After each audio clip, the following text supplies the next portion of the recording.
Iowa women's basketball shocks the world last night, upsetting the #1 overall seed, South Carolina, who had won 42 straight games coming into this Final Four matchup, led by none other than Caitlin Clark, who finished with 41 points, her second straight 40-point performance. Clark, only a junior, is easily going down as one of the best players of all time in the college game. But remember that this can't be done without a great coaching staff. So I really want to highlight in this video, we're going to take a deep dive and look at a bunch of her points and a bunch of her assists, but I want to highlight the X's and O's, the tactical adjustments that the Iowa coaching staff had to make coming into this game to allow Clark to have the success and overall for them to win this ball game. We saw some weaknesses early in the game, and that's what we just kept going to, and I think that gives a lot of credit to Coach Bluter because she kept putting us in the same action that was working. And that initial action that Clark is referring to that just kept working and working was a wide pin down or an away screen out of transition.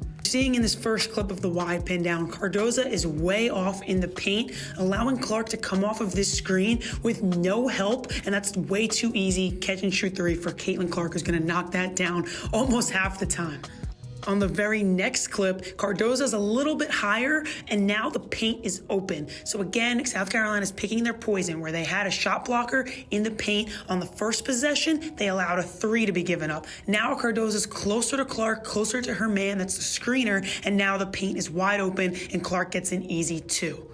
So from a coaching standpoint, when you're guarding an off-the-ball screen, your decision is whether you want to have that big up to touch or up to kind of hedge quickly out on the shooter that's coming off of that screen, or do you want to have them sagging off and back more, which might allow for Clark to get off a quick three, but you'll have more protection at the rim. They were guarding Mon pretty high up, so that was allowing me to get to the rim. I thought we were dragging their rim protectors away from the rim where they're used to being. The last two clips, there's literally just straight line drives happening. The paint is completely open. All the South Carolina defenders are attached to their man, and there's no weak side rotation. And this was a theme all night long. It was really surprising. Again, South Carolina leading the country in blocks, did not have a presence at the rim all game long. Yeah, I think it was really coming out of the paint. I couldn't really do what I normally did and just post up down there. I really had to come out and set ball screens and try to really expose the screen and roll, and I think that worked out pretty well for us. The first clip here, 5 minutes into the game, you see Aaliyah Boston switch on a high ball screen. So that's a 1-to-5 switch. Now that's putting Caitlin Clark, one of the craftiest offensive players in the country, against Aaliyah Boston, who's actually a really good perimeter defender, but it's still leaving her on an island. Again, no help defense comes over. She blows right by the switch, attacks Aaliyah Boston's hip, which is a great method to beat the switch if you have a fast guard, is to just turn that corner and go lay it in. And Clark picks on Cardoza on the next two clips by baiting Cardoza to play her out on the perimeter, leaving the roll completely open for layups. In most ball screen coverages, the weak side players that are not involved in the screening action are responsible for tagging the roller and at least slowing down and protecting the rim until the big can recover back to their player. This is where Iowa's shooting ability comes into play. Zia Cook is standing on Gabby Marshall's toes, who is the second best shooter on the floor aside from Caitlin Clark. And this is where the term gravity is really important. Because Marshall's such a good shooter, it forces Zia Cook to be a little bit closer, because Caitlin Clark can also make that skip pass to the lift, or in what a lot of NBA, WNBA teams call the shake, to the weak side corner that's lifting behind the screen. Honestly, a lot of screening action. I thought we set up a lot of away screens, a lot of down screens, a lot of ball screens. And that's something we saw in film that we thought could work, and I thought, we executed that well.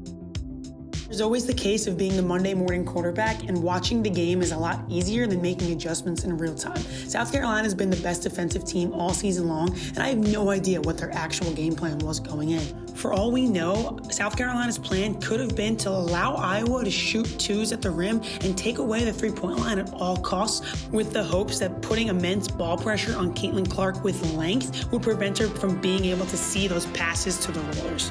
Clearly, that did not work out the way that they had hoped, and the problem all night long was that the bigs didn't know how high or low they were supposed to be. You're seeing Cardoza on this next clip at the end of the game in the fourth quarter. She gets lower in her show, which is more more of a drop position, more comfortable for a lot of bigs at her size. So she's 2 steps off, baiting the mid-range too, but the problem is that Caitlin Clark is so comfortable pulling up from 3 off of ball screens. So you're seeing the first clip, she hits a 3 off the screen. Very next possession, what do you think Cardoza does? She has to make the adjustment. Clark just hit one coming off the screen, so now she's got to be higher. Now this time, Caitlin Clark's wizardry is coming into play. She now hits the roller because she sees how high up Cardoza is, and that's an easy layup again with absolutely no weak side help. This is a pick and roll maestro. Caitlin Clark just dicing up the South Carolina defense in all of the adjustments that they've made. Nothing could stop her from scoring or facilitating on, again, over 60% of Iowa's points.